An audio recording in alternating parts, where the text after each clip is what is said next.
നല്ലൊരു ഗെയിമർ തന്നെയായിരുന്നു Nevin. Unfortunately നെവിന് quit ചെയ്ത് വെളിയിൽ പോകേണ്ടി വന്നു.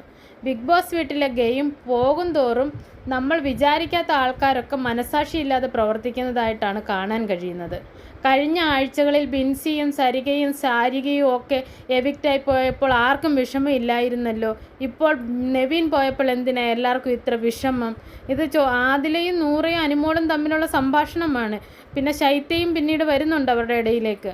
ശൈത്യ കുറച്ച് സമയമൊക്കെ ഇങ്ങനെ വിഷമം നടിച്ചൊക്കെ ഇരുന്നെങ്കിലും ശൈത്യ ഇവരുടെ കൂടെ തന്നെ. ശൈത്യയ്ക്ക് എവിടെ നിൽക്കണമെന്ന് അറിയത്തില്ല. അപ്പുറത്തും നിൽക്കും ഇപ്പുറത്തും നിൽക്കും. എന്ത് പറയണേ എങ്ങനെ പറയണേ എന്നൊന്നും ശൈത്യയ്ക്ക് അറിയില്ല.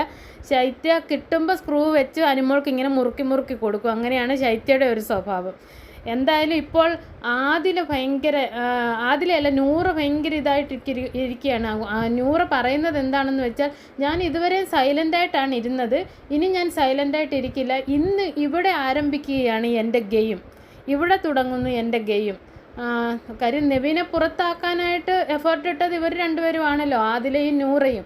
അനുമോളാണ് കാരണക്കാരിയെങ്കിൽ ഇവരാണല്ലോ എഫേർട്ട് ഇട്ട് നെവിനെ പുറത്താക്കിയത്. അപ്പോൾ അത് അവരുടെ ഗെയിം പ്ലാൻ ആയിരുന്നുവെന്നും ഇന്ന് ഇവരുടെ ഗെയിം ഇവിടെ ആരംഭിക്കുകയാണെന്നുമാണ് ആദിലയും നൂറയും പറയുന്നത്.